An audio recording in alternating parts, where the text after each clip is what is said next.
proud to announce the long-awaited update 1.71 New Era. It means reactive and composite armor, Rank 6 armored vehicles, first-person view for gunners, new aircraft and locations, an updated battle tasks system, and much, much more. Welcome to the New Era. With the arrival of this update, the Ground Forces research trees receive a new 6th rank, where you will find vehicles that belong to the Cold War era. We're also introducing 2 new types of armor, composite armor and explosive reactive armor. They offer excellent protection against post-war shells, each in its own distinct way. Composite armor consists of layers of different materials. It's just as sturdy or effective as conventional armor, but much, much lighter. Reactive armor comes in the form of a slab or slabs of high explosive and thin metal plates. When the HEAT projectile reaches the tank, its high-velocity jet initiates the explosive between the 2 plates and drives the plates aside. These moving plates absorb the mass of the incoming jet, and much, if not all, of its penetrating power is lost. Get ready for the arrival of the first Rank 6 vehicles. Joining the brand new rank in the Soviet Ground Forces tree comes the mighty T-64A, the first mass-produced tank in the world to feature composite armor protection. It is fast, well protected, and armed with a smoothbore 125mm gun, a great pick for aggressive pushes and medium-range tank duels. The new top of the American Ground Forces tree is the reliable M60A1 RASE-P. This familiar machine underwent a radical modernization. It boasts an advanced explosive reactive armor protection system that protects the tank from enemy HEAT shells and missiles, and carries new fin-stabilized shells that can pierce up to 360mm of armor.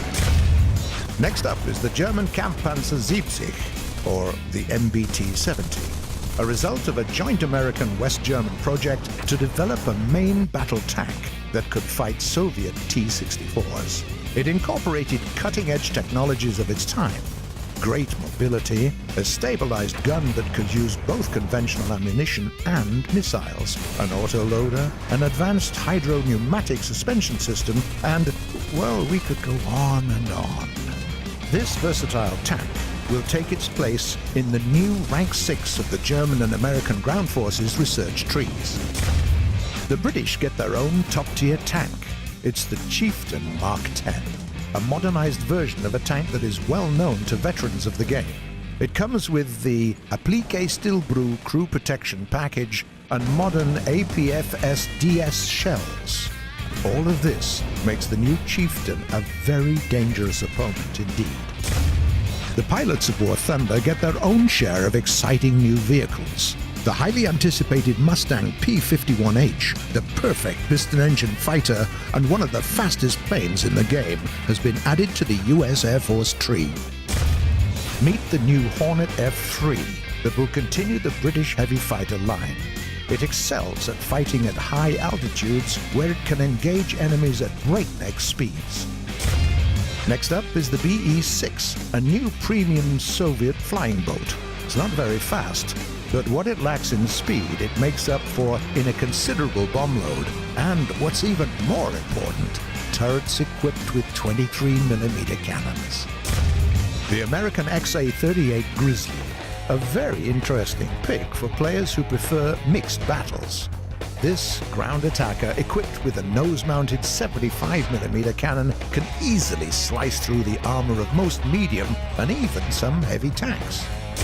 The new era also brings new light armored fighting vehicles that are more than capable of keeping up with tanks in terms of firepower. You'll find quite a few of these at ranks 5 and 6. Take, for instance, the American M50 Ontos. Serving primarily with the USMC during the Vietnam War, this vehicle carries not 1, not 2, but 6 106mm recoilless rifles. There's no such thing as too many guns, right? The Soviet BMP-1, a legendary amphibious tracked infantry fighting vehicle armed with both a fast-firing 73mm gun and a launcher for the Malyutka anti-tank wire-guided missile. The deadly T-114, a fast and stealthy tank destroyer that can fire up to 3 shots in quick succession, more than enough to deal with even the most well-protected of targets. The game will also get some new heavier tank destroyers. Take a look at the German Waffenträger, a rank 3 turreted vehicle equipped with the familiar 8.8cm cannon taken from the King Tiger.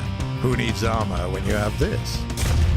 Object 120 Taran, an experimental Soviet tank destroyer with the longest gun in the game. If you didn't know, it's almost 10 meters long. This vehicle will be one of the first rank 5 premiums, but you'll have to wait for it for a while. It won't be added at day 1. Also, we introduced the first-person view for gunners on bombers and ground attack aircraft with a single turret. Starting with this update, more than 50 aircraft allow the player to see the world through the eyes of an air gunner. Those dogfights will never be the same. Moreover, we created new models for some of the crowd pleasers. The line of Corsair fighters, the B-24 bomber, and the A-26C attacker. Aren't they beautiful? Speaking of beauty, we've created 2 completely new and very picturesque locations for mixed battles. The Emperor's Garden is a map that was inspired by the looks of traditional Japan. In this map, cherry blossom trees are always in full bloom, and magnificent pagodas are found side by side with neat country houses. The second map is called the Fulda Gap. It's probably the most fitting place for battles involving our new ground vehicles, as it is located on the border between East and West Germany. In other words, the place where the Cold War could have turned into World War III at the flip of a dime. Here you'll find a troubled landscape, a valley overlooked by 2 military bases and crossed by a borderline. It's also a place where the medieval castle and an old arched bridge sit alongside a modern wind farm. It's not possible to list all the changes in one small video, but there's one more thing that we just can't keep mum about. We've reworked the Battle Tasks system and updated the War Bonds shop. In the updated version of Battle Tasks, players don't have to worry about the disappearance of their war bonds at the end of the month, as they no longer have a time limit. Use them whenever you want. Furthermore, you'll be able to upgrade the War Bonds shop itself. Every time you increase the shop level, you unlock new goods and a special gift. So, welcome to the new era, tankers and pilots of War Thunder. Click on the link below to read about all the changes and improvements. Subscribe to our channel, follow us in the social networks of your choice, and we'll see you in battle.